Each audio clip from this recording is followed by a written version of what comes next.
Hey guys, so quick video for you how we can bypass the rate limit on Twitter.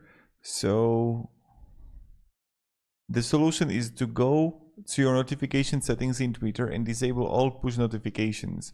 You won't get push notice, but rather than being rate limited, your notification time on Twitter will be updated with replies and interactions with your tweets.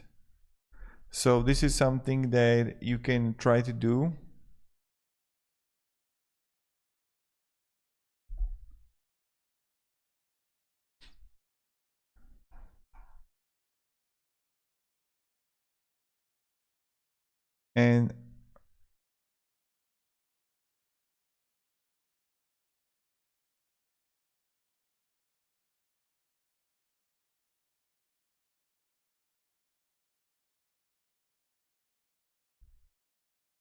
And that's something that you can do.